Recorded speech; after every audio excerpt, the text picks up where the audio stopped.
আমি এখন যে জায়গায় আছি আসলে আমার চারপাশে দিয়ে আপনার দেখতে পাচ্ছেন তিল গাছ। আর এই তিল গাছে আপনার অনেক তিল পাইকে গেছে, প্রায় কিছুদিনের পরে এই তিলগুলা কাটা হবে। আবার কিছুটাই মধু আপনার ফুল আছে। আর এই তিল গাছ আপনার এই চর অঞ্চলে প্রচুর হওয়া হয়। আমার এই সাইডে যদি দেখাই, এই দেখেন আপনার অনেক সুন্দর সুন্দর তিলে ফুল ফুটে আছে। এটা আবার কাঁচা তিল।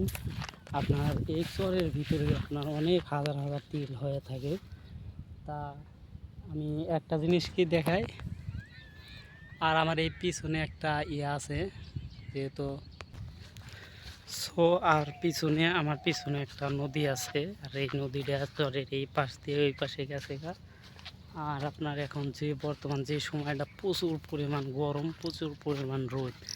আর এই রোদে আপনার এই চরের মধ্যে টিকা খুবই কষ্ট, খুবই ভয়ঙ্কর একটা জায়গা। আসলে কিছুক্ষণ থাকলে আপনার গরম লেগেছে গো চরের ভিতরে।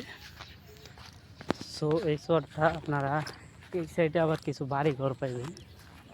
এই যে আমার এই সাইডেও বাড়ি ঘর আছে, এই সাইডেও আছে, এই সাইডেও আছে। আসলে এই সাইডে কিন্তু বাড়ি ঘর দেখতেই পাচ্ছেন, সুন্দর একটা চমৎকার একটা দিক। সো সবাই ভালো থাকবেন।